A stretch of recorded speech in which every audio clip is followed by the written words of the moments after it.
Hey guys, Liquid Fire here. Thanks for joining me again tonight.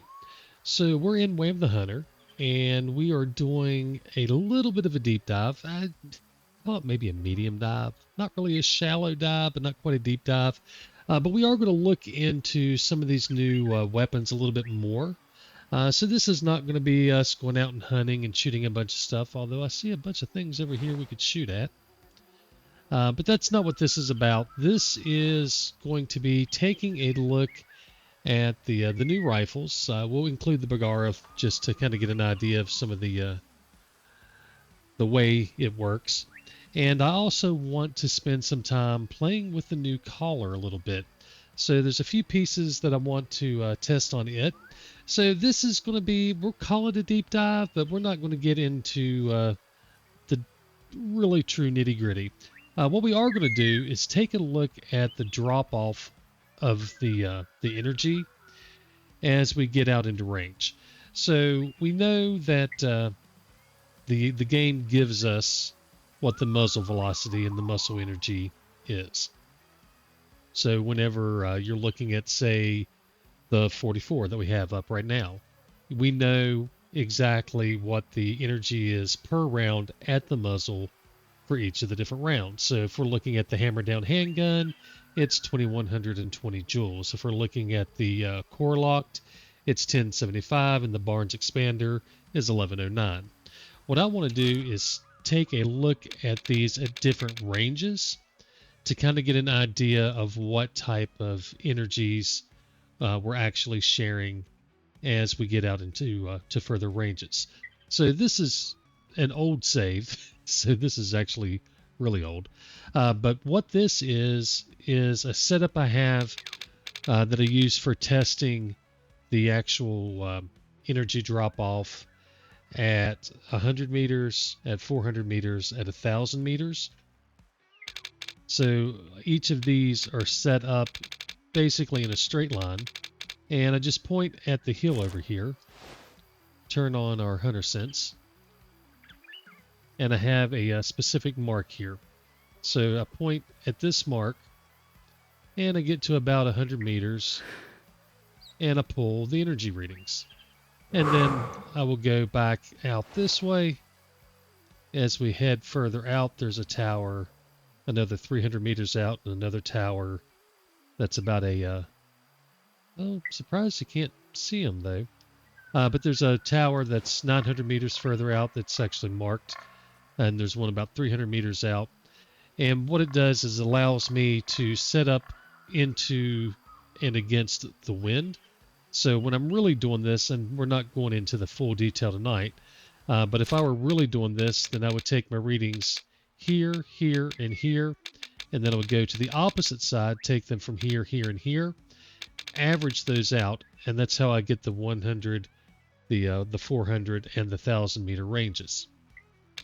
So what that does is gives us the wind kind of to our back and then to our face.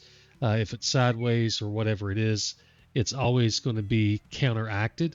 So whatever our reading is from one, we go to the other and take that reading, average them, and that gives us our true energy for whatever weapon it is.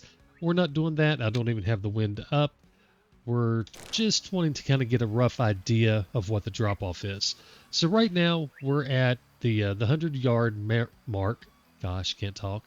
And we've got the 44 mag, and we're just going to take a look at what the drop-off is. I'm going to kind of jot down what these numbers are so that I can have an idea of what we're looking at. So again, this is not anything that's going to be dead precise. This is not the full-on testing that I do, but I did want to go ahead and showcase a little bit of what that would look like. But this is just kind of enough to get an idea. So we're going to start with the 44 here. And we have the soft point, which is the HammerDown handgun. So that round is 2120. So at the muzzle, it's 2120. If we look here at 100 meters, it's about 1733. Okay, so that's the soft point. I'm writing this down too. All right, so we're going to change to the hollow point. So this is going to be the Core-Lokt handgun round. Oh, that sounds horrible. And it's about 1643.9. And that's, what did I say that was? That was the Core-Lokt. Alright, so now we're going to change.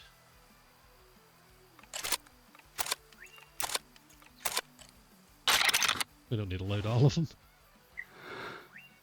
And now we're looking at the Barnes expander. So we get it around 100 meters.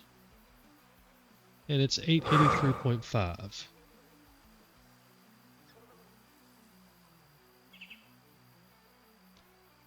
So that doesn't make any sense. Okay? So our solve point,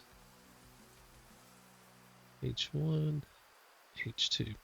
Our solve point is the HammerDown handgun, which is at 2120 at the muzzle. Okay? So we're going to go back to this. All right, so we've got the soft round loaded. And we're at about 1733. So it's went down from 2120 to 1733. Okay, that's reasonable. Let me pull up a calculator here. 2120 minus 1733. So we've lost about 387 joules. That's reasonable. Okay, at 100 yards. But, oops, wrong button. If we go to our hollow point, that's the Core-Lokt handgun. And according to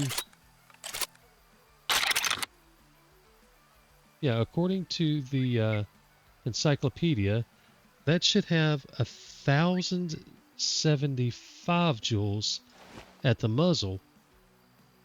But we've got 1643.9 at 100 meters. How is that even possible? So we're going to double check and see if anything got changed. All right, 44, the Core-Lokt, 1,075.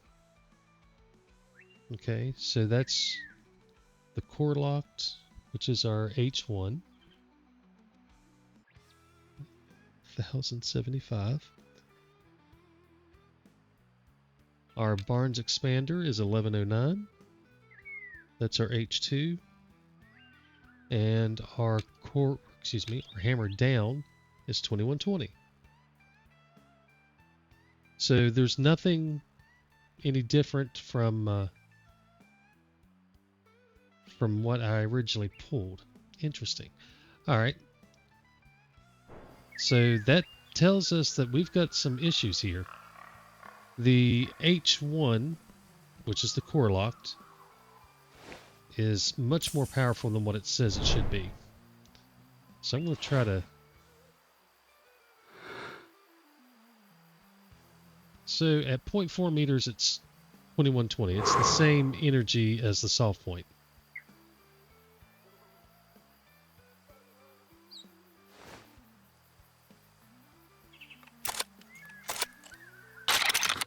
We change over to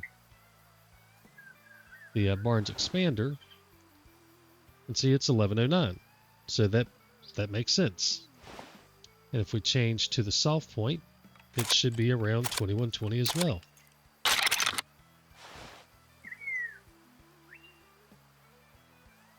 All right, so there's the first issue. So I knew that the numbers looked off whenever I was playing with it earlier, but I didn't dig into it at all. But it's obvious that that these are way off. So we've got an issue there. But let's take a look at the drop-offs. So if we know that the H1s are actually 2120 as well. They went from 2120, whoops,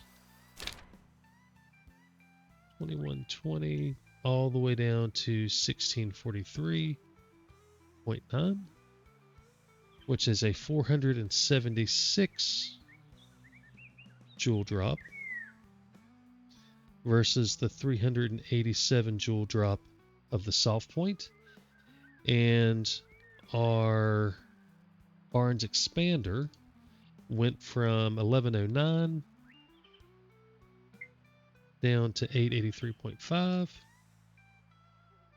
giving us a 225 joule drop. So that really means we've got 2 viable rounds for the 44 and 1 low power round.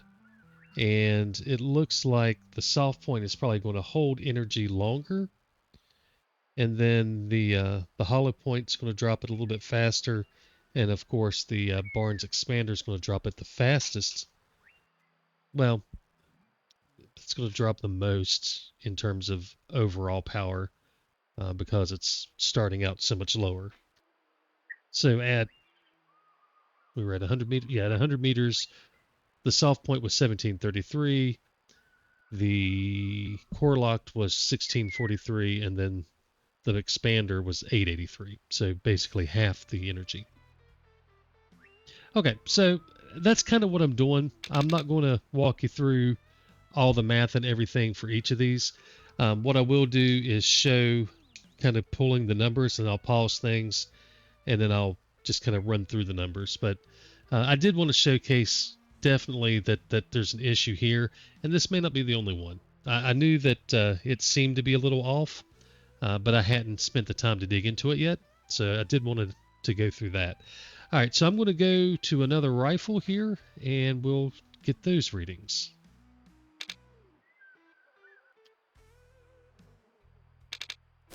All right, so we have the Mordecai Doublejab up, and just to kind of walk through what we're looking at, we have all 3 rounds loaded. Our S1 is the Bullseye 4000, and that's going to give us 6,264 joules at the muzzle. Our S2 is the Bullseye 5000, which gives us 6,935 at the muzzle. And then our S3 is the Safari Swift A-frame, and that's going to give us the exact same 6,935. So these were the 2 that had the same exact energy readings in the encyclopedia. So we're going to see if that's actually reasonable or not. So let's start with the S1 here. And I swear, I don't remember the guns being that blurred out, but either way. So we're going to get at 100 meters.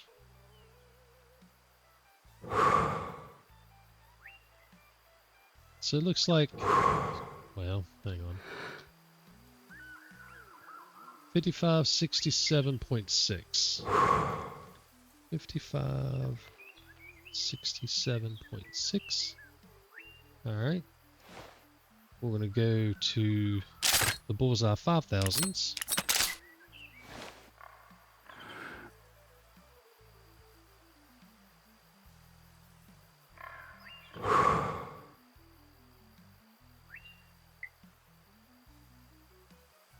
So 6156.8.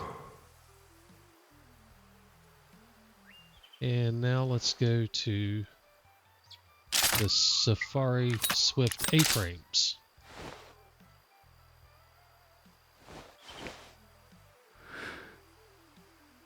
And they are 6275.3.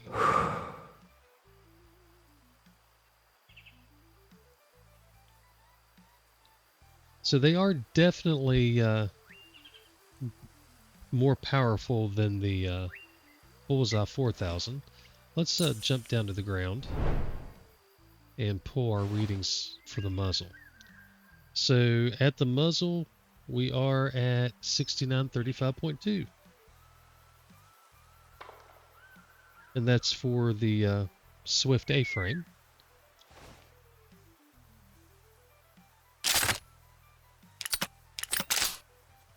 Now we're into the Bullseye 4000, which is 6261.1. And let's go ahead and jump over to the 5000s. And that's 6935.2. So they actually are exactly the same. So that's very interesting.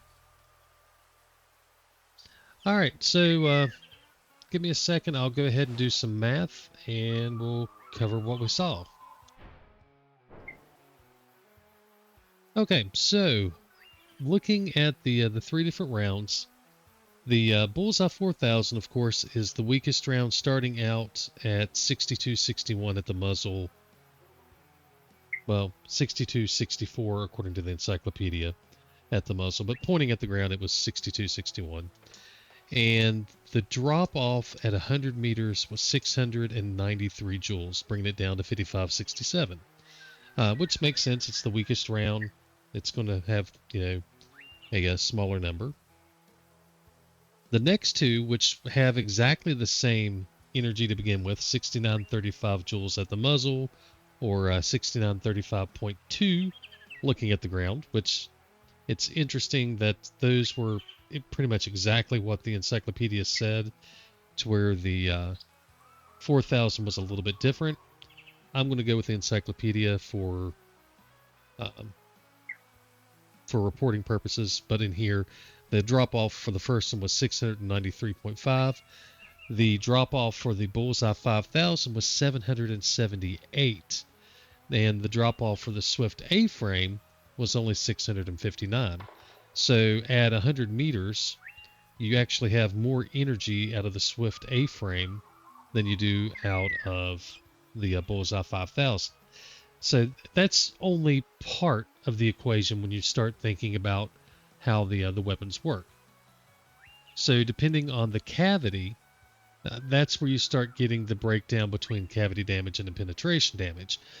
So we can easily go through and look at what the energy readings are, and that gives you a really good idea of how much energy you can put into different animals. But when you start looking at true takedown power, it does depend on what that cavity cone looks like. So if you have a cone that expands massively into the first lung, for example, then you have a weapon that's more likely to be able to drop on a broadside shot immediately. If you have a longer penetration with a bigger, longer cone, then you generally don't get that devastating blow into the first lung, but you get a lot more opportunity to get a kill from different angles. So if you can imagine a mushroom type shaped cavity cone, that's going to explode, hit hard, kind of what you think of with a hollow point in real life, that big major concussion, big damage up front. That's going to take out that front lung. That's great for a broadside shot. If it has a longer cone, something that expands slowly and gives you more damage deeper into the body, that's when you find that the weapons are actually more useful when you're doing frontal shots or deep quartering shots. Anything where it needs to go through a lot of flesh before it gets into the critical organs, your lung, heart, all that stuff. So looking at these and saying, okay, we're hitting at 100 meters with 62.75 or 55.67. That's just a small part of the conversation, but that is an important part. And when you start looking at longer ranges, it really begins to matter more and more. So I'm not going to take you guys for the ride on all of these. I will go ahead and pull the Valkyrie and the Bergara, and once I get those done, we'll run through those numbers real quick, just so you can kind of have an idea of what we're looking at 100 meters. And then I need to do the same thing again at 400. And I think I'll probably go ahead and do it at 1,000 as well, just to see what type of drop-off we're looking at in energy. Once we're done with that, I do want to do some shooting with these. and that's a lot of shots. So if I go through each of these, and I'm not going to be shooting at all these different yardages, but I'll try to shoot with all the different rounds at a range of 400 meters against a whitetail. That's kind of my litmus test, and I've used it before if you've seen the videos in the past.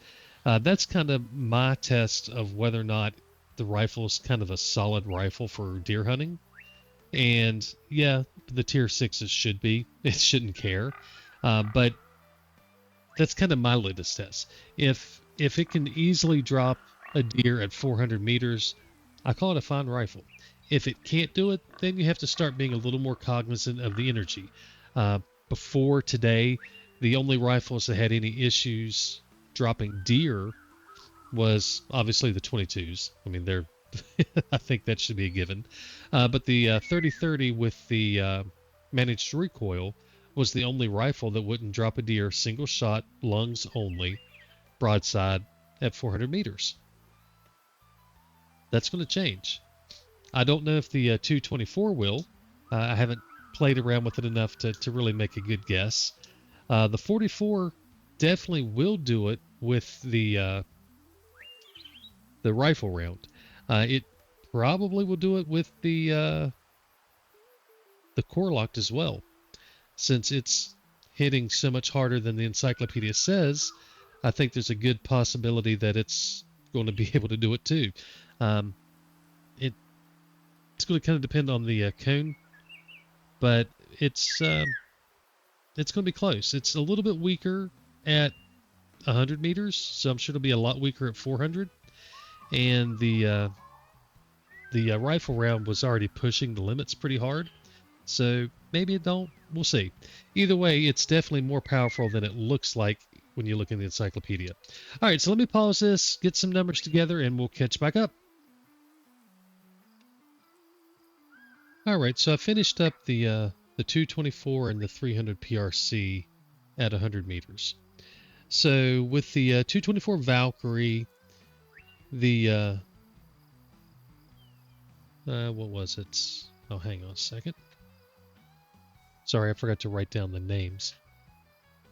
So with the 224, so this is the Valkyrie. The P1 is the Premier Accutip. The encyclopedia has it at 1967. Ground reading was about the same. And at 100 meters, we lost about 228 joules. So everything looks fine there. Same thing with the Fusion round. That's the Fusion MSR. It was in the encyclopedia as 1975. Read up the ground about the same. And we lose about 155 joules. So not a big drop on that at 100 meters. And then the Barnes, because it's a TSX. Yeah, it's the Barnes TSX. Encyclopedia has it at 1908. Yeah, 1908. Ground reading was 1906.9, so close enough. And the overall drop was 164 joules. So not a lot of drop off. That's pretty minimal drop off. Granted, it's a lower power round, so you would expect to see the big numbers dropping off, but that's pretty good. Looking at the 300 PRC, so we have the Lewellings Grande Strike. That's the polytip, your P1. Encyclopedia has it at 5034. The ground had it at 5028.7, so nothing major there. And the drop off at 100 meters was 382 joules. The hollow point Firefly, that's the Firefly Strike. Encyclopedia has it at 5109. The ground was 5108, so pretty good there. It had a drop off of 302.3 joules at 100 meters. And then the Premier Long Range has a power reading of 5257 in the encyclopedia, 5256.6 on the ground, so no issues there. And drop off was 276 joules at 100 meters. So out of all of these, the only one that really stands out as being wrong is going to be the 44 Magnum Core-Lokt. So that's definitely definitely different. So we'll have to find out what's going on with that, because it's basically the Core-Lokt is the same power as the rifle round. So I'm not sure what's going on with that. So that's a big difference. But the rest of them look pretty good. So the 416, yeah, it was good. The 224 was good. Everything else looks right. I got to thinking I'm probably not going to do the 1,000 meters. I don't think it gives us as much value as just on the 100 and 400.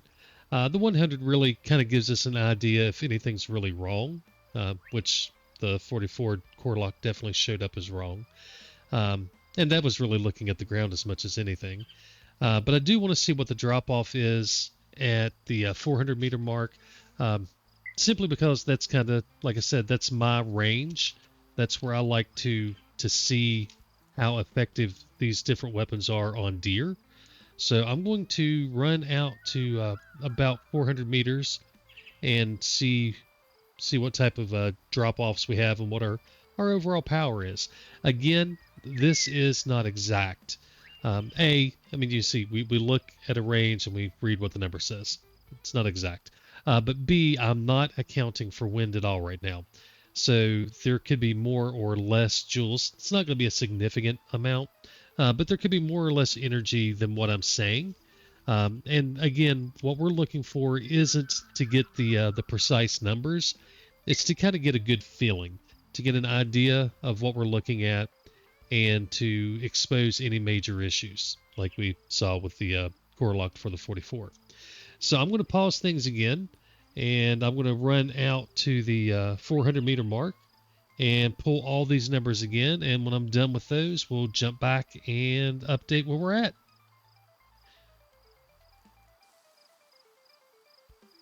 All right, so I ran through the 44, the 416, the 224 Valkyrie, and the 300 PRC at the 400 meter range. So for the 44 Magnum, the HammerDown handgun, the soft point, at 400 meters, it dropped all the way down to about 1,004 joules, so 1,004.6. Which was about a 53% loss. For the Core-Lokt, that's the one that says it's 1075 but actually reads about 2120, it dropped all the way down to 884.1, which is a 58% drop. So only about 120 joules fewer than the rifle round. And then the Barnes Expander, the weak round, the 1109, it dropped down to 574, which is about a 48% drop. So 53%, 58%, and 48% drop for the 44 rounds. Again, none of those have a ton of power at 400 meters. I do know you can take a whitetail out with the HammerDown handgun round, the soft point. We'll have to check the other two and see how they work out. For the 416, it's got so much power it doesn't really matter. But you do drop down with the Bullseye 4000. You drop down from 6264 all the way to 3814, which is a 39% drop. Still a ton of power. For the Bullseye 5000, you go from 6935 down to 4188, which is a 40% drop. Again, tons and tons of power. And then for the most powerful round, the Swift A-frame, you go from 6935 to 4501, which is only a 35% drop. So that's retaining a 5% more energy at 400 meters than the Bullseye 5000. Again, that's only part of the equation. The cavity damage and all that does matter, but the reality is you need to have enough energy for either the penetration or the cavity damage to matter. So that's a pretty good sign that the Swift A-frame may be the long-range option for the 416. Now, the big question is how far you're going to be shooting the 416 anyway. Yeah, you can reach out. Zeb's already shown 800 yards with it, so you can reach out. For the 224 Valkyrie, so the Premier, what is it? I can't remember what it is. I got Premier written down. But the Premier went from 1967 down to 1161. So that was a 41% drop. Now the Fusion went from 1975 down to 1386.9, which is only a 30% drop. So a much more reduced drop in energy over 400 meters. And then the Barnes went from 1908 down to 1300.3 for a 32% drop. So the Polytip dropped 41%, the other two dropped 30 and 32%. Those all three are pushing the limits for deer in terms of the recommended energy. So it'll be interesting to see how the 224 does at 400 meters. The 300 PRC, we know that it will destroy stuff at 400 meters, so there's no real concern there. The Grand Strike starts at 50.34, drops to 36.43 for a 28% drop. That's a significant change from the 44 and the 224 and the 416 even. So it's only dropping by 28%. That's holding, however you want to say it, a ton more energy at 400 meters. When you look at the Firefly strike, that's the hollow point. It goes from 5109 down to 3949.4, which is only a 23% drop. So we're getting a little more powerful. And then the long range, I think it's the Premier long range maybe. That's going from 5257 down to 4201.8, which is only a 20% drop. So if you're looking to maintain energy with the 300 PRC, it looks like the long range is going to be the true option, and it's going to maintain a ton of energy. Again, I'll say it one more time. It's not just the energy; it is how the bullet actually interacts with the animal. So there's more to it than just the energy, but you have to have enough joules to build the damage. So it's generally a pretty good idea to look at the energy readings when you're looking at taking longer shots, so you know what to use. Now, that's historically with the other weapons. There's only been a few rounds that actually mattered when you were choosing the different options. These may be different, and that's why we're going to take a look at what they do at 400 meters and see how they actually do perform. So that's where we're at now. I'm not going to do the 1,000 meters. We're going to stop here and go shoot some stuff. So this actually took a little longer than I expected to kind of walk through, but that's all right. So we're going to pause here. I'm actually going to stop for the night. It's too late for me to do much more. But we're going to pause here effectively, and then we're going to go shoot some stuff with these four different, well, I don't know if I'll do the 300 Pierce. Well, we probably will. But either way, we're going to shoot some stuff at 400 meters and see how the deer respond, and hopefully get a good idea of which of these are what I consider a valid deer rifle. All right, so we'll pause things here and catch up in a minute. All right, guys, so we're ready to do the sanity test on the rifles now. It's kind of been a while. It's taken me much longer to get to this, to do this testing, than I ever imagined. I got sidetracked on some other stuff and just hadn't gotten to it. But it's time to do the sanity test. And if you haven't seen any of the sanity tests I've done before, what I like to do is set up 400 meters away from a deer. Whitetail, mule deer, springbok, whatever. It doesn't really matter what type of deer it is. Just a T5 size deer. And that's kind of my litmus test for whether or not a rifle is pretty versatile. So if we can take a deer down with a single lung shot from 400 meters, I consider it a pretty good rifle. And up until today, everything except the 22s and the managed recoil and the 30-30 has been able to do the 400 meter shot on a deer and drop it Again, we're not expecting instant drops. We're looking for a kill, but we are going to have to, go track them down or whatever. And what I'm looking for is a broadside shot so that we can not run into the problems out of quartering shots, not try a frontal shot. All that is nice, but what we're looking for is a simple broadside single lung shot. I'm going to try to avoid the heart, but I do want to put it, solidly in the lungs. And with some rifles, that's kind of hard at 400 meters because of the lack of accuracy. So that's what we're doing. So we're going to pause things here in just a second and then go ahead and get started. All right, so just as a heads up, you're going to not be seeing me drive over and pick up and all that stuff. We're just going to start cutting from the shot to the claim screen to see how it does, assuming it does drop everything. All right, so we're going to start with the Prarie the Jack. That's our 44 Magnum. And we're going to be beginning with the HammerDown handgun. That's the T6, the most powerful round that this gun has. And we're going to go ahead and go prone to move a little bit. All right, let's get this up to 400. Let's see if we can't hit him.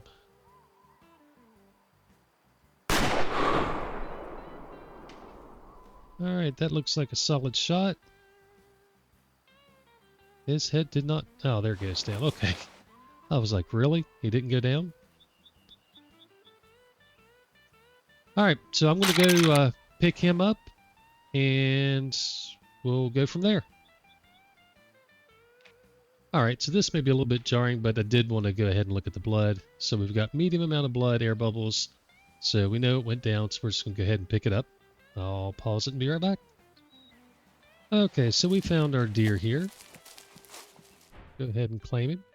So this is the shot we're looking for here. I would rather it be a more flat broadside, more perpendicular, but that's all right. So this is the shot we're looking for, and the right lung was what we hit. No heart, nothing like that. That's exactly what we're going for. And obviously the HammerDown worked just fine at 408 meters. Now the energy, it only hit with 902 joules.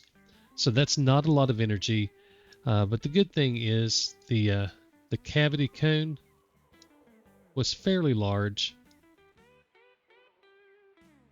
It's really hard to see. Actually, it's not as big as it was in early access, I don't think. I don't know.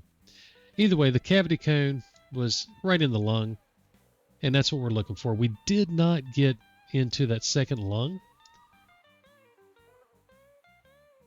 so we just did not have much penetration at all. So effectively, you're going to start seeing shorter and shorter ranges being available for the 44s here. And to get an idea of how far he ran 200 meters. So this is on the lower end of the kill spectrum. Now, having said that and looking at this shot, I have taken springbok consistently at 800 meters. Not an issue at all. Mule deer may be a little tougher. I don't know. You'd have to talk to Toothless about the energy that they consume for their organs. But looking at this, we know we did a total penetration of 433. We could take a look at the entry and exit of the lung, figure out what those values were. So around 400, then around 100, so 300. So that's about 150 or so, and that's ballparking it. 150 or so damage from penetration into the right lung. The rest was all cavity damage. So you can kind of get an idea of what it's taking to drop one of these guys. But it did fine. And we won't be talking this much about the rest of them. I just kind of wanted to walk through what we're looking at the first time around. we'll see how the others do. They may or may not work. We'll find out after a shot or two. All right, we're going to pause things here, reload, and take another shot. All right, guys, so we are back ready to take another shot. So we're moving on from the HammerDown handgun to the Core-Lokt handgun. So this is the one that in the encyclopedia currently has some issues. So it is listed as a tier 4 with about 1,075 joules. We know from testing earlier that this gun actually has more around 2120 at the muzzle instead of the 1075 that it lists. So we would expect it to be closer to working like the HammerDown handgun. The problem is I've already taken 3 shots at 400 meters, nice solid broadside shots, and it did not drop the deer.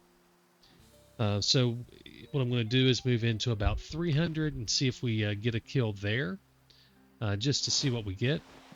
You know what, we'll take one here closer. It shouldn't spook them, they're far enough away, so we'll shoot one here. So we're at about 150 meters.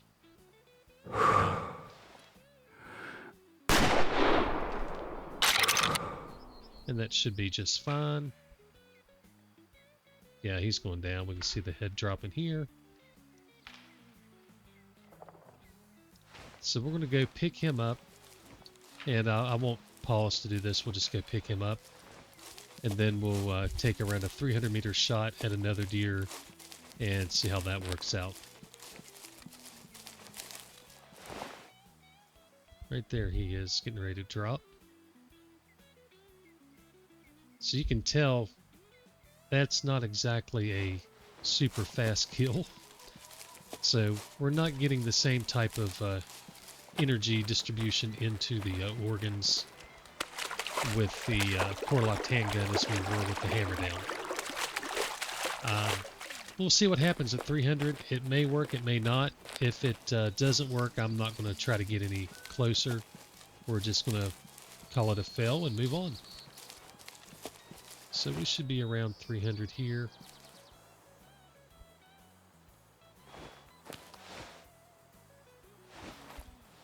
If I can see to shoot.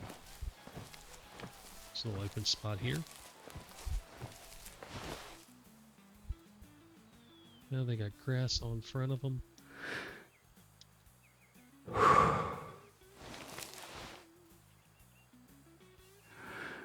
Alright, we'll take her. Maybe. Oh, come on.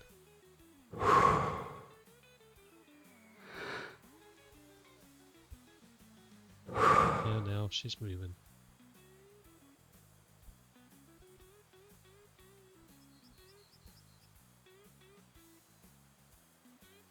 And now none of them are broadside. So yeah, I've taken, while we're waiting for these guys to turn, I've taken 3 shots from the 40 meter range and they all walked off, no issues at all. 1, walking off, maybe I messed up the shot. 2, makes me really suspicious. 3, and I'm going to say it's just not going to happen. We'll try this 300 meter shot if I can get one to turn broadside for us and see how it does. And we'll go pick up the 150 meter one just to see what the damage looks like. I think we can probably do this. No. Oh my gosh.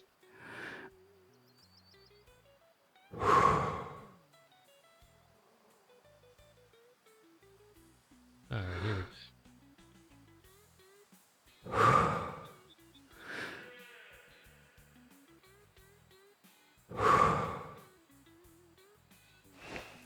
I'm really trying to be as precise as I can to give it the most opportunity for a good reading.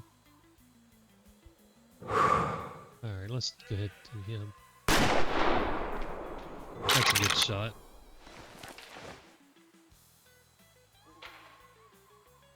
Let's see that head drop down. Was it him? It's looking like he's running off if that was him. Alright, so we're going to run over here and pick this first one up. check out the numbers on it, and then we'll go look at the 300-meter shot. Again, I'm not going to be as definitive about the 300-meter shot unless it did drop. I'm only going to do it once. It'll either work or it won't. For me, I know that I'm not going to be using the Core-Lokt handgun round. If it's not able to consistently drop at 400 meters, it's not a round that I'm going to use on deer. Not as a normal go-to weapon anyway. And I'm not a big fan of this rifle anyway. Alright, so there we got a nice solid shot. We got complete pass-through. We were into the other lung. That tells us it had plenty of power and then some. You can see we hit at 1356 in a round that supposedly only got 1,075 joules to begin with. So, yeah, it's 100% confirmed that it hits harder than it says it should. Now here we see a much bigger cavity cone. That's what I was seeing out of the HammerDown earlier. I don't know. Maybe it's just the angle and the look. I don't have it set up to really look at that closely. Normally, I don't really care. But when we're looking at these, I do like to kind of take a look. But yeah, at 150 meters, no issues at all. So if you're using it the way the rifle is truly intended to be used, it's a 44 Magnum, guys. It's not a long-distance, high-power rifle round. This is a brush gun type of situation. 150 meters, completely reasonable. There's no doubt you could stretch that to 200 without even thinking about it. So we're definitely good to go here. Take a look at ran 152 meters, so didn't run as far as the first shot we did at 400, which makes sense. We hit it about 400 joules harder, so we moved up into a different kill category so it would die faster. Alright, so let's go over here and see if we managed to get a critical shot on at 300.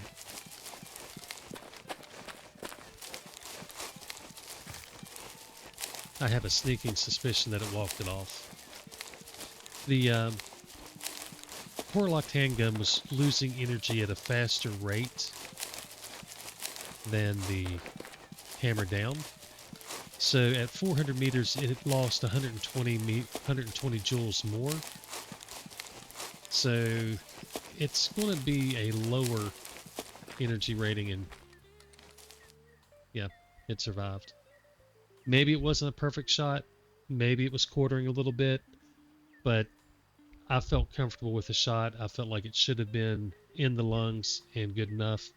Now, if I were to really start to dig in and do a true deep dive, I would set up somewhere where I could see the animal go and then take a follow-up shot to drop it and see what we actually got. But for just a sanity test, that's going beyond what we need to do. So we're going to say that the Core-Lokt handgun is not a 400 meter round, and that's not looking good. The next round would be even less powerful. So that's the Barnes Expander. We know that if the...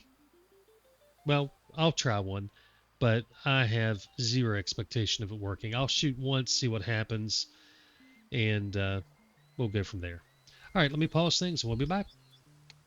All right, guys, so we are back into the field here. So we're going to change over to the Barnes Expander handgun. That is the Tier 5. It only has 1109 joules at the muzzle, so it is the weakest of all three of the rounds. There's really no point in shooting at 400 meters, to be honest. But we know that some deer are going to come in here in front of us in just a moment. So we'll try shooting one of these deer at like 150 meters, and see if that works. So I think I have to get a little bit closer. But we'll see if... Well, turn on hunter sense so we get a range. How far are we? We'll get about 15 yards closer. So we'll see if we can't drop one of these guys. I honestly don't know if it will or not. I'm not at all convinced that it will. But we'll give it a try here. A little bit closer.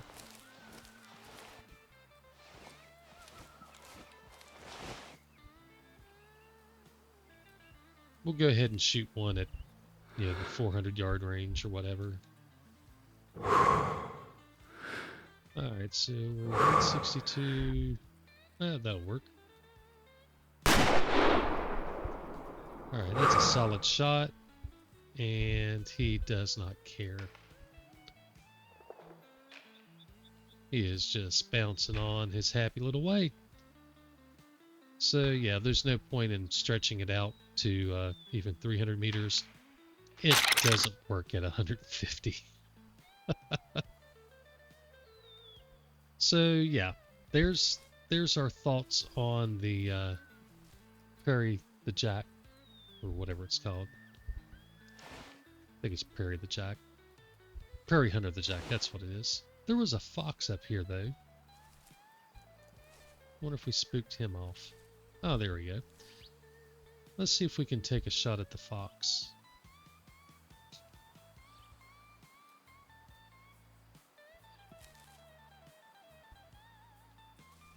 Oh, there's another one. Shoot it.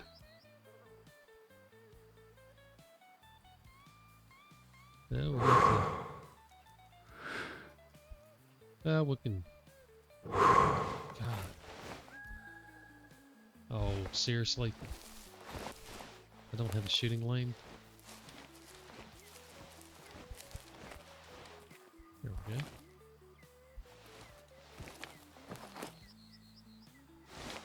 Alright. Oops.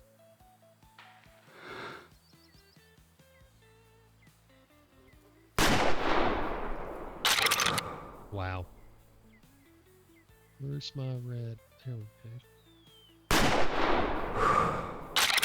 Alright, well, I can drop a fox at least at whatever that range is. We'll go pick it up and look. We'll, Oh! That was not the intention, but I don't think I did anything either.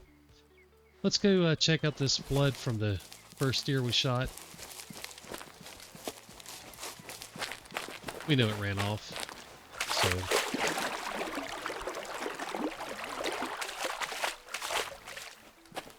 Let's go take a look. I'm guessing we have a small amount of blood. The animal survived. But we'll check it, just in case.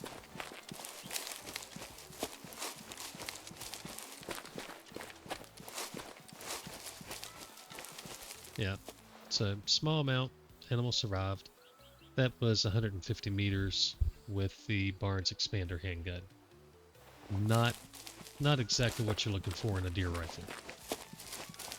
And that's supposed to be tier 5. Right, it's not. So I think that there's a few different issues at play here. One, the round is not powerful, okay? No doubt about it. But two, the encyclopedia I think is wrong. If it's not wrong on accident, then they've made some poor decisions. Let's look at this guy. So, we destroyed him. Got a good shot in on him. Hit the heart, but we also blew out the lung completely. Almost blew out the other lung at 269 meters. So when it comes to foxes, yeah, it's going to be a good round. I mean, he didn't run any. 67%. So for small game, it's going to be perfectly fine. The 44 is a pistol round, guys. Keep that in mind. It's not a high caliber rifle round. It's not going to act like a high caliber rifle round. Even the HammerDown handgun, it's not going to be the same as a 270. It's a little small brush gun, and it's just not going to have that type of power. So, yes, it is weak. Okay, it is. Yes, there appears to be some issues in the encyclopedia, either accidental bug or I'm going to call it misjudgment. To me, the HammerDown handgun should be a T5 at best. The Core-Lokt handgun, after seeing the results in here, I can't give it more than a T4. Legitimately, T4 at the most. The Barnes Expander handgun, the one they have listed as a T5, no, that's more like a T3. So I would go HammerDown as a 5, Core-Lokt as a 4, Expander as a 3 at the absolute highest. And put in the correct numbers for the Core-Lokt handgun, because it certainly is not what they have in the encyclopedia. So get rid of this guy. We'll go up here and just double check to make sure. But we did get a double shot, so we hit the doe in the head and hit the buck, but both of them were going to walk off. I say we hit her in the head. It was somewhere around the head. I don't know exactly what we hit.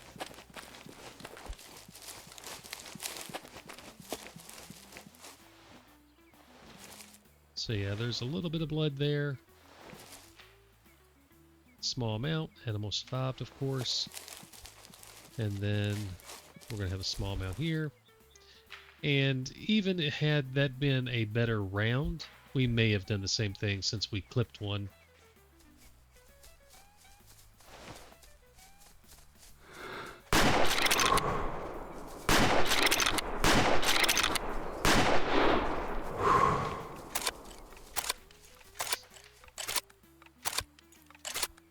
I think it went down.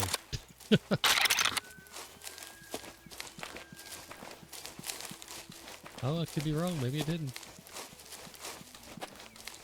Oh, there we go. Yeah. Some poor shoot. I hit it once.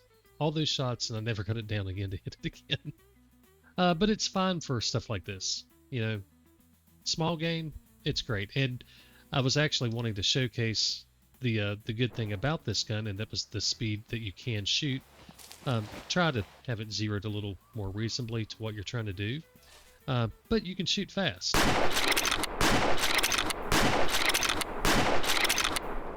And that's the benefit of the lever action. Now, you're not hitting hard, so it doesn't really matter. But that's you know, the benefit you get. So, to me, the 44 Prarie the Hunter, Prarie the Jack, what the heck is it called? Prarie Hunter the Jack. Here we go. To me, it's an okay rifle.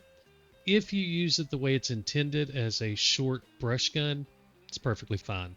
Use the HammerDown handgun, but it's fine for deer. We've seen people taking out T6 stuff. That's any rifle you can do that with. That's not surprising. You can take capes down with the 223. You know, it's fine. But don't mistake this for the RMod 270. Don't mistake it for the 308. It's not that type of rifle. But up close, it's perfectly fine. No issues at all. But I would recommend running the HammerDown handgun unless you're going to be really, really, really close because it's just not going to do anything if you're hunting deer and stuff. So that's the Prarie Hunter the Jack, and we're going to move on to the 224 now. So I'll pause things and we'll kick it off again. Alright guys, so we're back in the field and we are changing over to the Hawk Long Range, the 224 Valkyrie. And we're looking at the Premier Accutip. So this is a Tier 3 round and it has 1967 joules coming out of the muzzle. The reality is this is not a round designed to shoot deer with. Okay, so we did go ahead and try the 400 meter shot on these guys, and as expected, it failed. It's not surprising. Again, we're looking at. We'll go ahead and bring up the round here. Oops, yeah,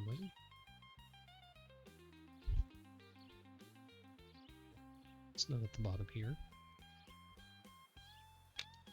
So we're looking at this, the Premier Accutip. It's a Tier 3. The Fusion is a Tier 4. The Barnes is also a Tier 3. I'm not expecting any of these to really work at 400 meters on deer. So seeing this one fail is not surprising. We will, however, give one of these guys at 150 meters a shot. I could do that frontal shot, just drive it through the lung, but that would work. But that's not what we're here to test. We're wanting to try a broadside shot, so we're going to get at that about 150 meter position. Wow, Apparently we spooked the foxes when we drove in too. Let's see what we can get here. So we're at 175. I'd like to be closer than that.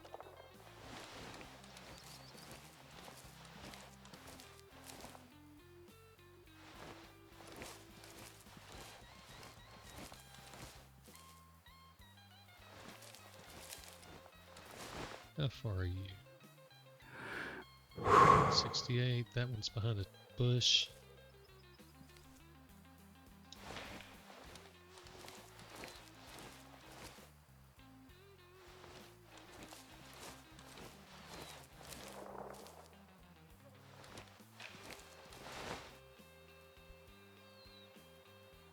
Alright, so now we're way closer. What in the world? It was giving us the gold indicator that it's in the proper range.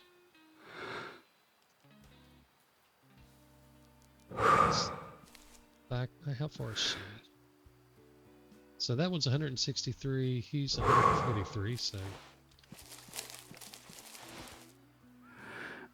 Alright, that's close enough. When he stops... If he stops... I'll have to stand up and do it.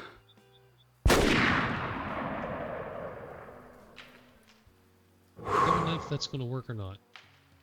Looks like he's running off just fine to me. And that's, yeah, not too surprising. We'll double check it. But we do have some foxes here, so let's try it on what it's intended for.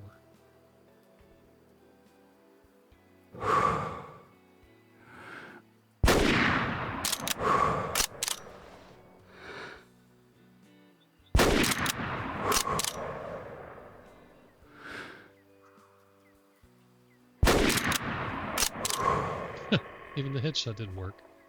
Granted, I must have missed the brain, but... Alright, so we're going to go look at this first shot, see what we get. Kind of thought that it might drop them at 150. To be honest, this would be the first one at 150 I tried. I tried a few shots at the 400, and it failed as expected. But we'll see what we got here. And then we'll go look at the foxes, which is what this round is made for. Yeah, it survived. Disappointing, but not too surprising. Again, this is a tier 3 round, so it's kind of what you would expect. I'm curious where I hit these foxes at, though, for them to walk it off.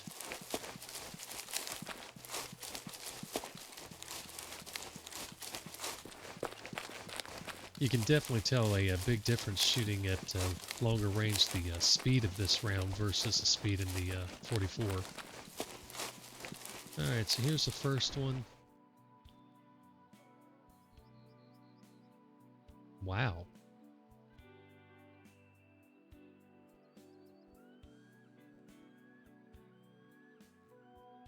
I mean, it hit with plenty of energy, did the flesh kill, but man, there was not much penetration there. That's honestly surprising.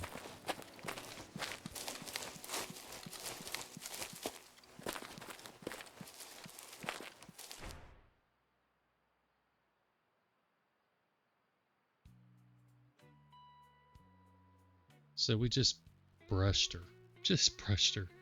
Yeah, but we got the flesh kill. So, I mean, it's definitely... And maybe that's what happened with him. Maybe I brushed him. I didn't look close enough. But, yeah, it's going to be fine for your smaller critters. I mean, look, 287 meters, and we got a flat-out flesh kill. So, yeah, it's going to be fine for small game. No issues there. There should be a badger around here somewhere. I saw one over here earlier. Maybe spooked him off. But it's going to be fine for your small game. But I don't think this is a rifle you want to be taking a bunch of shots at deer with. Um, it might be interesting to try a heart shot though, just to see if it has the penetration to do it. We'll see. All right, let me pause things and we'll move on. All right, guys, so we are back in the field again with the 224. We're going to go ahead and move over to the Fusion MSR. This is the Tier 4 round. And I'm not sure that I want to try the 400 meter shot. I think what I'm going to do instead is try the 150 meter shot once these deer show up and see if it works there. It'll be more than 150, it'll be like 170 or something. But we're going to try it at a closer range, and if it drops that deer, then I'll move on and try the 400 meter shot. I don't know that it will, but we'll give it a whirl here in just a second and see what we got. If somebody would get broadside for me, it'd be great. Oh, we got one coming here.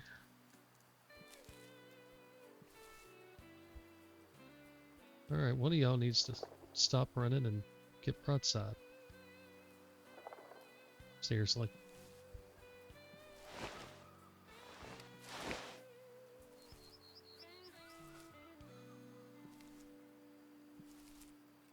None of these are broadside. Oh, that one's broadside, but I can't see it.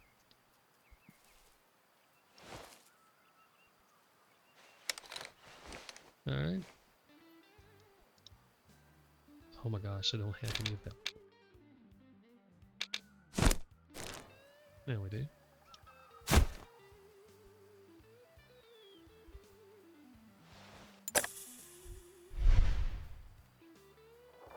We'll just find a way to get the shot done. Alright, here we go. So we're at 180 meters. So we'll go ahead and shoot her. That looks like it may have worked. Yep, she's going to go down. Alright, so we know it's going to work at 180. We'll just watch her where she goes down at.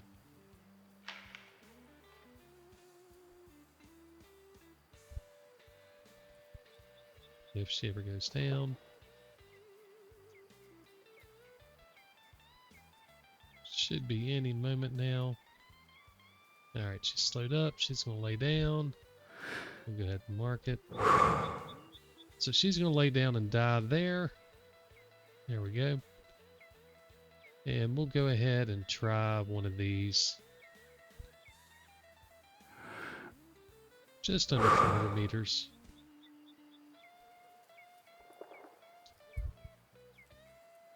You know what? I don't need to be in the stand to do this. So we'll just pop out, go prone.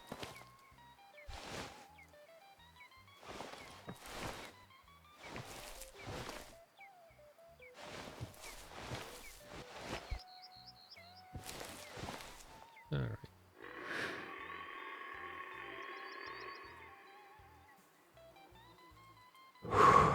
Well.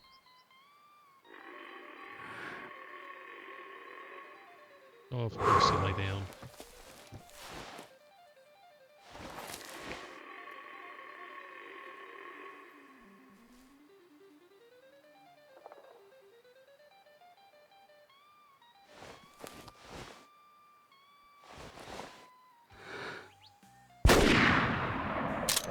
That was too far back. That was just a bad shot.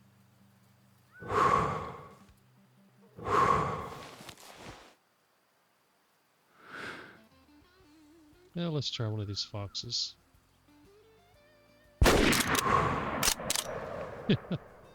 Yeah, not a problem with them. Alright, let's go look at this doe we took out. I'll have to shoot another one at 400 meters because that was just not a good shot. It was too far back. I'm getting impatient. It's frustrating when you shoot again and again and again, expecting it to do the same thing, but I want to do it. I want to give it a fair shake and make sure that I didn't just make a mistake or something. So I have to catch myself, and on that one, that was just a bad shot. It wasn't where it needed to be. I rushed it. We'll take a look at what the readings were on this one. It's almost 180.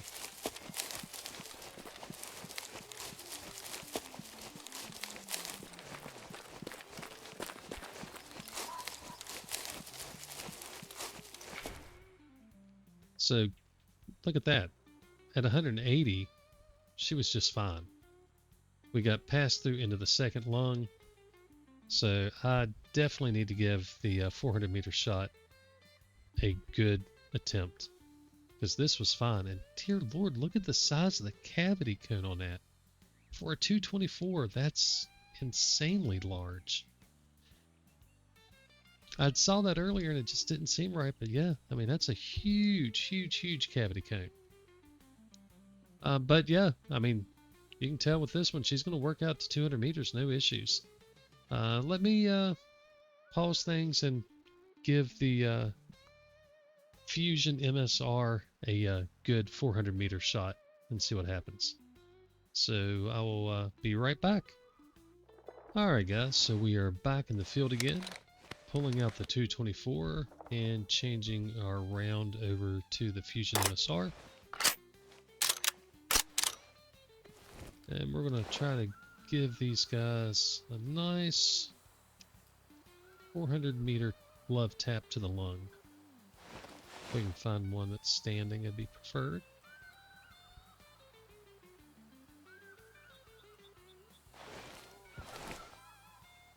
Oh, here we go.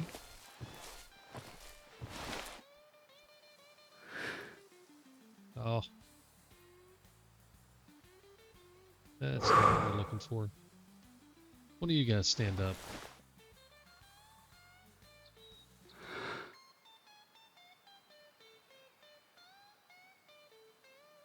I really don't like shooting them while they're laying down.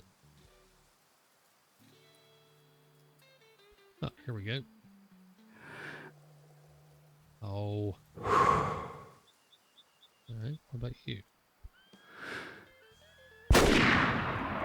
That's the shot we're looking for.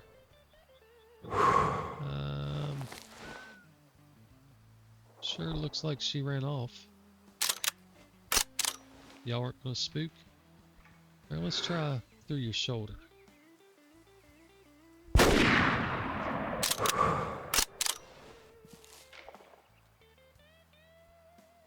Yep, work through the shoulder, no problem. Alright, we'll go pick both of these up.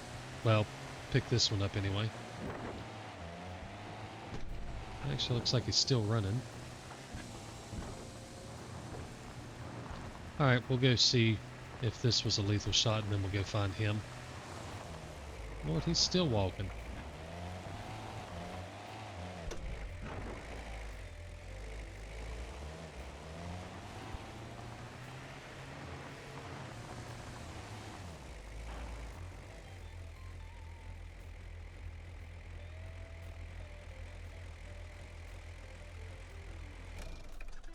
Wouldn't let me out.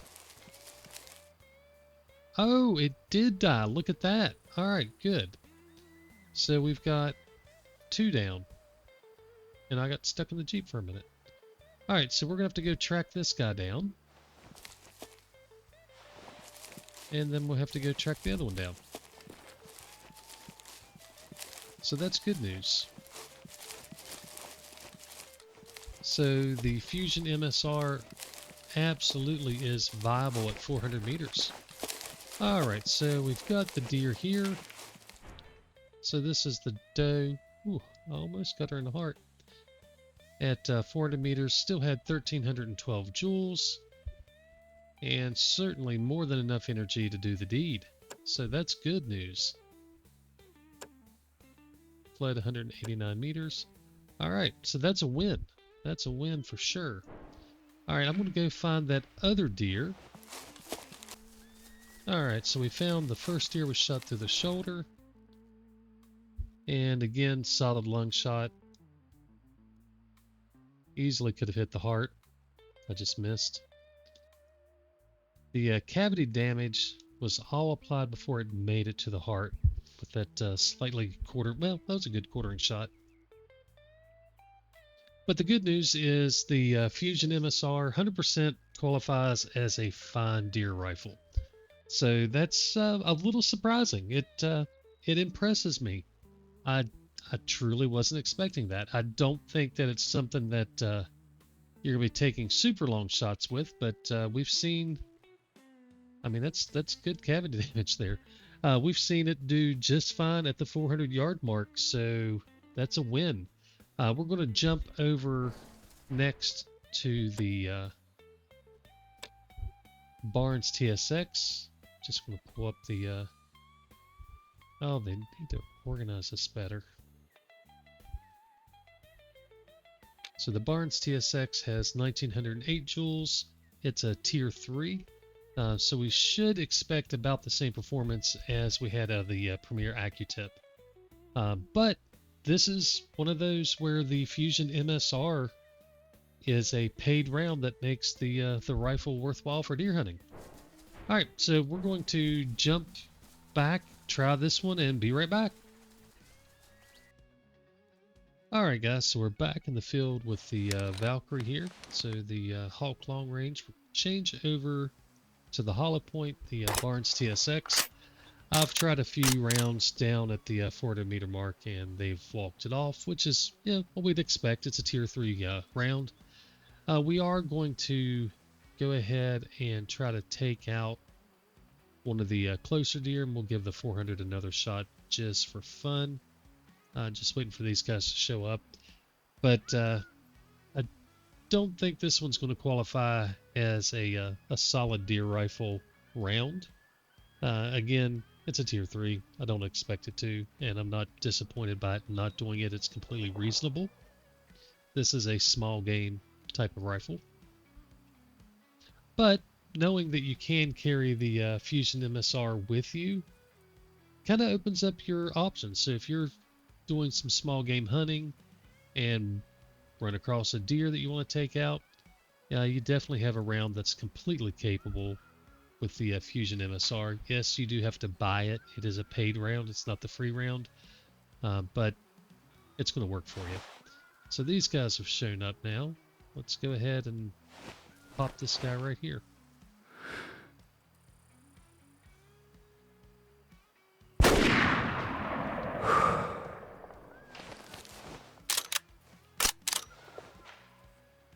Yep, he's going down. It's exactly what we expected. We'll let him go ahead and run on out. We'll pop a fox for fun. Well, maybe. Ooh, that was high.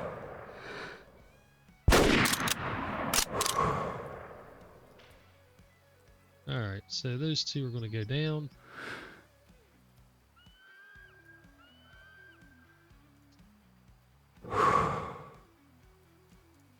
These deer don't care that we've been shooting. They're a little alerted, but... Or not alerted, but... anxious, aggravated. Alright, let's try you.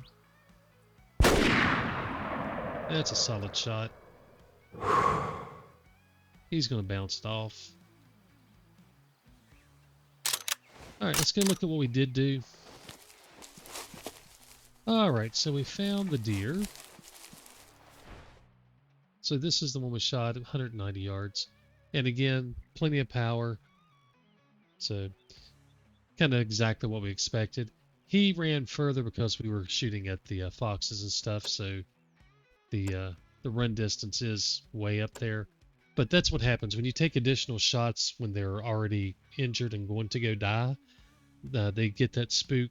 They run further and further. So I'm not surprised that was a longer run. It would have been a little bit shorter had we not been shooting at the foxes. But that's something to keep in mind if you shoot anything really, but if you're shooting like deer or elk, anything that's going to run a ways anyway, don't take those extra shots unless you really know that you need to get another shot in. Because what you end up doing, especially if you miss, you just spook them and they run further and further. So something that may have ran 150, maybe even 200 meters, may, half that again, run even further. Um, if you continue shooting, especially if you're hitting but not killing, not getting that instant death, you can really spark them up and get them to run further again and again and again. So if you just keep shooting things and not killing them, they're just going to run forever. But back to the 224, this is the Barnes TSX, and perfectly fine at shorter ranges. It did not work at the 400 meter range, of course, which is what we expected. But if you've got something within a couple hundred yards, there's no reason to worry about it. I'm going to go grab these foxes so we can look at them, and we'll be right back. All right, so here's the first fox that we shot, which we barely hit. But again, 300 meters, flesh kill.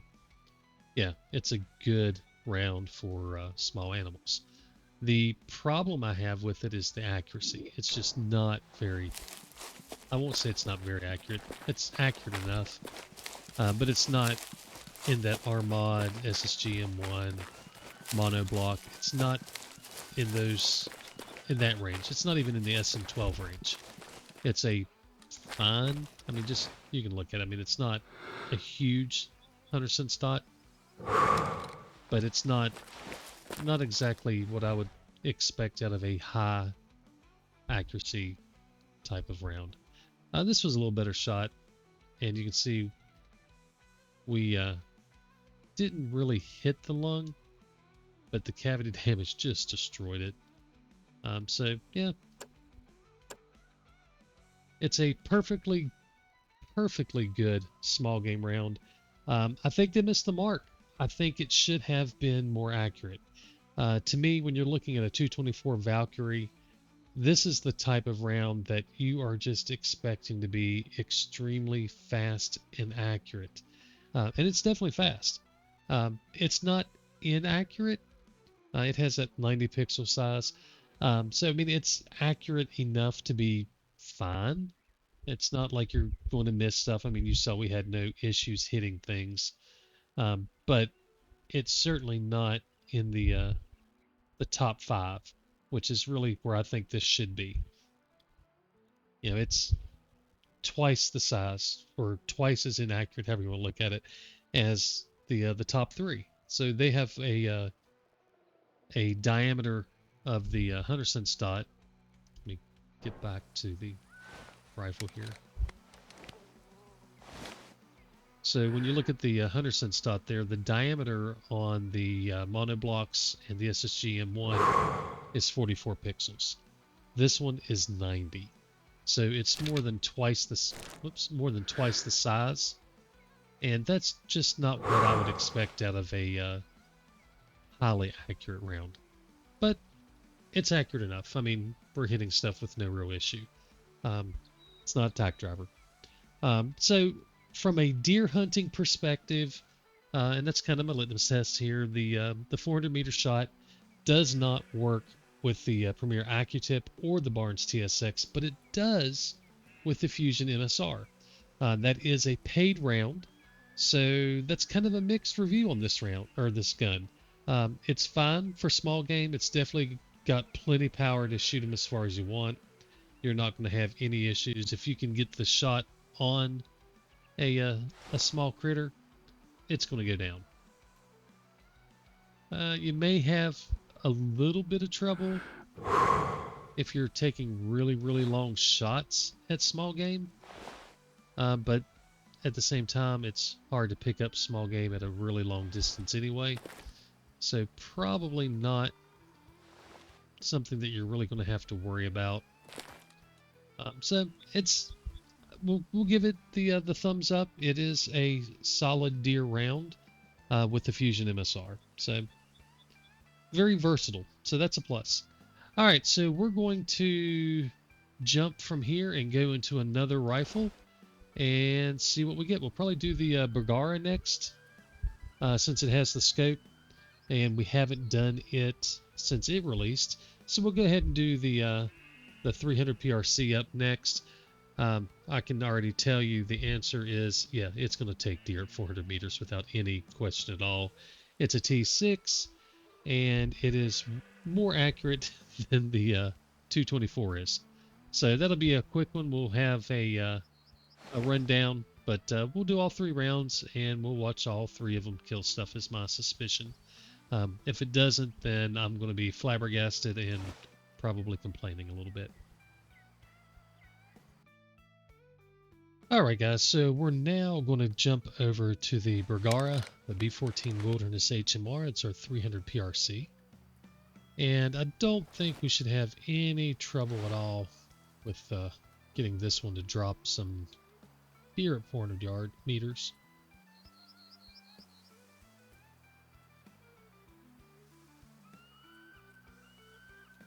We know it drops stuff with no issues at all. I'm just going to take this one. Of course, he would settle down. I guess we can just take one in the lung while he's laying there.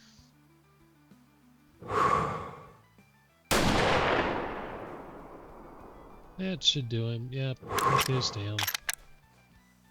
Alright, so that's the Lewellings Grand Strike. Quick and easy. I'll pause things, go pick him up, and we'll look at the numbers. Alright, so here he is. So we destroyed the right lung, hit the left lung. Nothing too exciting. He ran a whole, what's that, 82 meters. So we were definitely imparting a little more damage than with the other rounds, because this is a pretty powerful round. It's a really good round. It has a pretty significant damage cone, along with it being a lot of energy. I mean, it passed through with 306 joules. Again, I don't think anybody would expect anything different. This guy starts out with like 5,000 joules, so for it to destroy a deer at 400 meters, it's really not at all surprising. All right, we're going to pause things, go jump over to the Firefly Strike, which is even stronger, and we'll take a look at it. All right, so we've changed over to the Lewellings Firefly Strike. Again, this one starts at around 5,109 joules. So again, this is going to be a non-issue.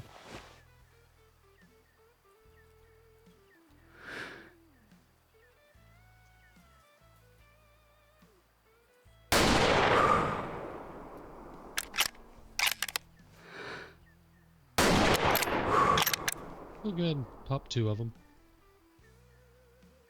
Did I hit a doe first?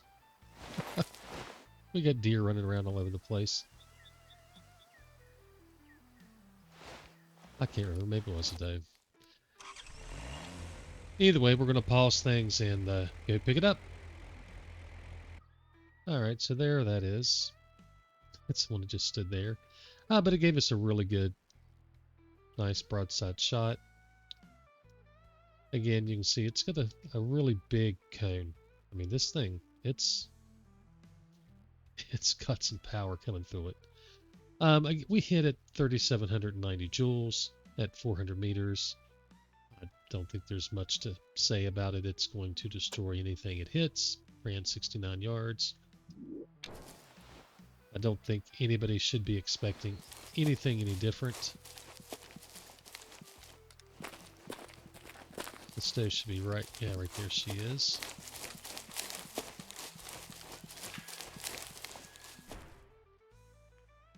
So again, same type of thing. Put this one right through the shoulder, hit with 3790, and just destroyed things. Again, nobody should expect anything different out of the 300 PRC at 400 meters on deer. It's a big T6. It's a good T6. If we're a little more accurate, holy cow, it would just be... It would... If it were a little more accurate, then it would push over the SM-12. But it's just a little too inaccurate for me to really be on that same level. But it's a damn good gun. Alright, I'm going to pause it and we'll jump over to the Premier Long Range round and see how that one does. Alright, so we're back for the final round with the Bergara. That's the Premier Long Range. We should hit, I don't know, 4150, something like that, whenever we check the claim screen here.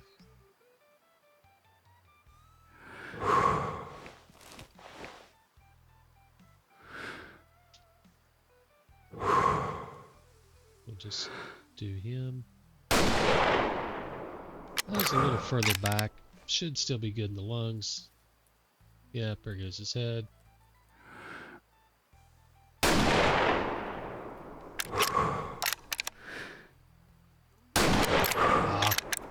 Oh, maybe I did hit him. I don't know. That should have been one of the longitudinal lung shots on her. But let's go pick them up. Alright, so here he is.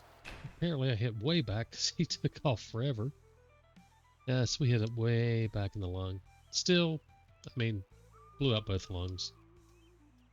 But he ran 102 yards. So he got some distance on him. That energy, that was about 4,000. Well, we were at 420 meters, so it makes sense to be a little bit lower.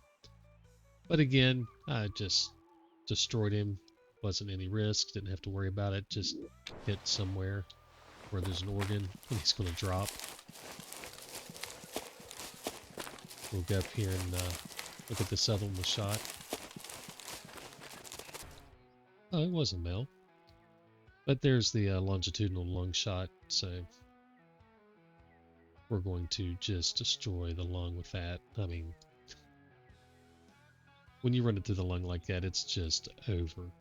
And with this round, it just keeps going and going and going and going. So yeah. We'll see. We hit at it's about 4,000. So 4,000 joules, I guess.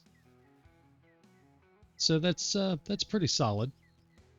And I don't think anybody should be at all surprised with the Bergara doing that.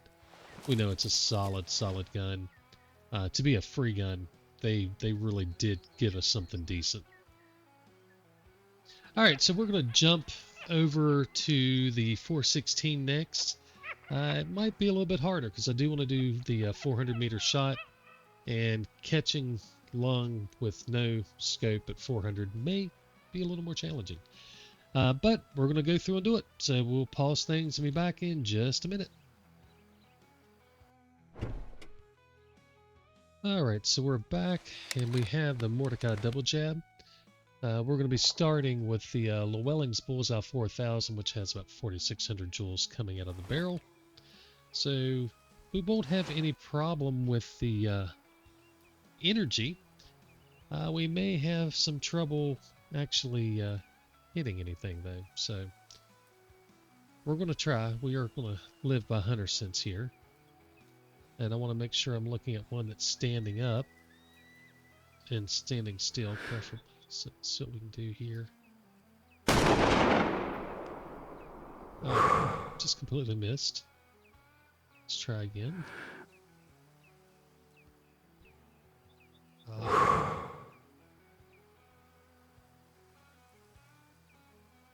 That one's moving. Alright, we got a hit. She's running.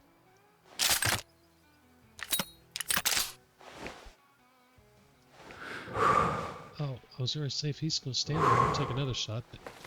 Alright, we'll go see if we got a kill shot on her. Be right back. All right, so we made it over here, and that looks like we got what we needed. Yeah, pink, lots of blood. So we definitely got some lung here. I'm not sure. I think it went this way, maybe. Yeah, here we go. So we'll see what we did to her. Her, him, I don't know what it was. Hopefully we can find her, find it pretty quickly.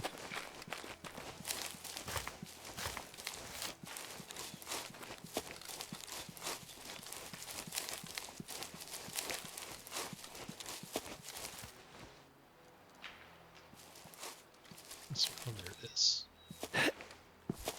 Come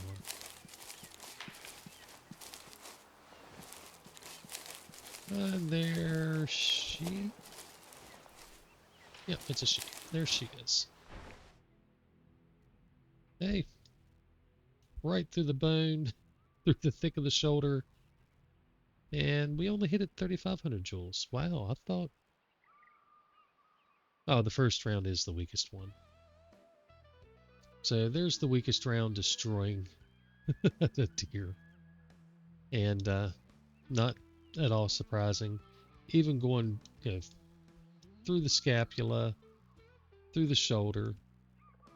Looks like we hit the rib, but not the scapula on the exit, and still came out. So not much left. It had 1 joule of energy coming out, so it would have just kind of bloop. But yeah, I mean, again, this is kind of like the Bergara. I don't think anybody should be at all surprised that it just destroys a deer. And the other 2 rounds are going to be even stronger. We'll do them. You know, we're committed to it. We'll knock them out. I pretty much guarantee you that I won't get lucky and do it on the first attempt on the next one, but we'll see. We'll try. All right, we'll pause things and pick up when we get back to the Jeep. All right, so we are back with the Mordecai Doublejab. We've changed over to the second round, which is the Lewellings Bullseye 5000, which has a little more energy coming out of the barrel. It's jumped up by like 700 joules. So lots of energy and still no scope. So we're hoping to hit this time. This is not my first attempt at these deer with this round, by the way. So we're gonna hope.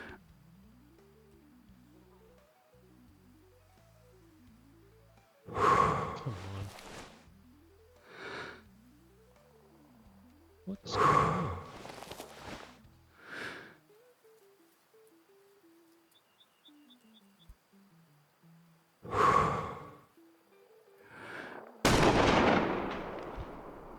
That was a complete miss right over its back. Well, just missed twice. That's a new one. I missed once earlier, but twice in a row. That's not good.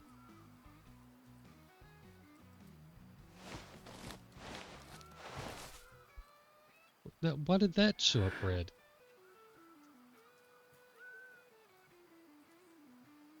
On one of them it gives me red, on the rest it doesn't. I don't understand that.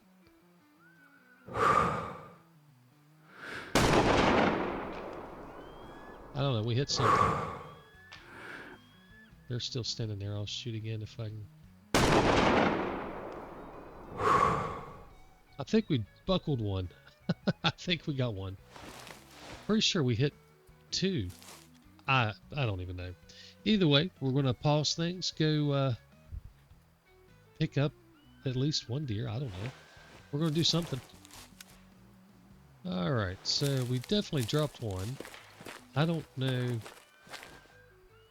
what I hit on the second one. I don't, maybe I didn't hit anything. Either way, we got 1 down. That's all that matters. I'm guessing it's a spine. Yeah, it's a spine shot. Wow, what a spine shot. Jiminy crickets.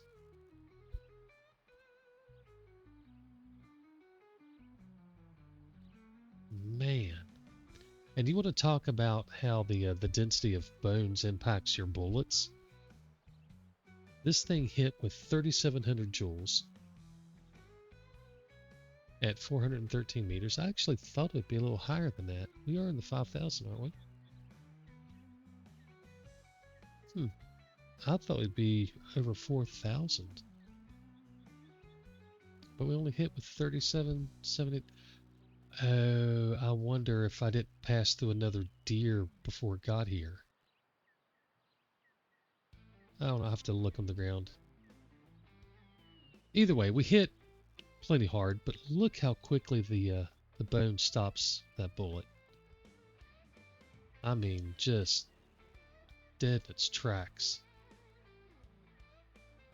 Right there is where it hits it, and that stops it. Just dead stop. That's really impressive. But obviously, hitting with this much energy, it doesn't really matter what organ you hit, you're going to kill it. So, no surprises that it worked.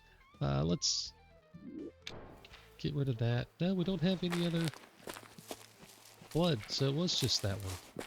Huh. So I guess I missed on the second shot, and that must have just been the actual shot.